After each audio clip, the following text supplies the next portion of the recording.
Yeah, I think that was my halftime chat to the guys. I said, well, it doesn't feel like they're in the game. The only way that they're in the game is actually that they got the points on the board, and it's only because they played off my mistakes. But we know they're a good team. They scavenge off your mistakes, and they play off your mistakes and score tries off your mistakes. And we knew that going into that game. So obviously we would have loved to be a lot more clinical, especially in that first half. And unfortunately we couldn't do that. So and with a finisher and a speedster like Colin Iles, he's always going to punish you if you concede possession and they play against unstructured defense.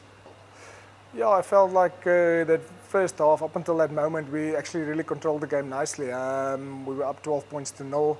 Unfortunately, that foul play just before halftime, because the halftime would actually went, and it was halftime already when the assistant referee called us back for foul play, and then we considered the yellow card as well. So playing with only 6 players is always going to be difficult. Yeah, and again, I think it's just that performance in particular I felt like wasn't good enough. Yeah, I think, and I said it even after last night's games, is because we made 4 changes and 1 positional change, it's always going to be a bit of a challenge to make sure that everybody's on the same page and everybody understands their roles and responsibilities. And I think as soon as you get put under pressure, I think individuals are going back to their default, which is not necessarily their roles and responsibilities of this team.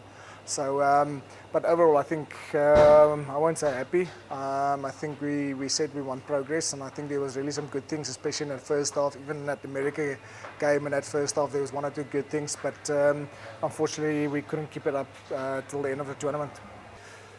Yeah, the goal for us still this season is to finish in the top 4 to automatically qualify for the Olympics. But again, it's not what we're about. We can't focus on the outcomes and the results and where we finish on the lock or where we are sitting on the lock at this stage. And I think if we do that, we will almost prevent our progression as a team and as individuals. So all our focus and our energy is on that processes and the effort that we put in. And some stages we let ourselves down in both areas in this tournament. Yeah, I think as a team is there quite a bit of work for us to be done in Singapore, not necessarily on the field, but just having a look at our games and from video footage and analysis, just to learn from our mistakes and to make sure that we don't make those mistakes again as an individual, but also as a system in our structures, especially in defense.